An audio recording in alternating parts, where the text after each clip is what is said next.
मोहतरम नाज़रीन, Pakistani wrestling lovers के लिए बड़ी खुशखबरी। WWE के superstar wrestler John Cena Pakistan कब आएंगे, सबको इसका बेसब्री से इंतज़ार है।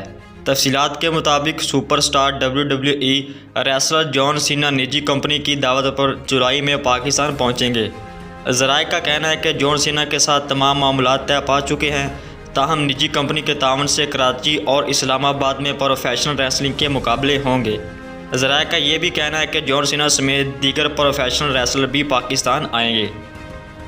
याद रहे कि प्रोफेशनल रेसलिंग में गुज़श्ता साल भी कई wrestler ring of Pakistan event में शिरकत कर चुके हैं और अब नए साल के आगाज़ पर superstar WWE wrestler John Cena निजी दौरे पर जुलाई में पाकिस्तान पहुंचेंगे।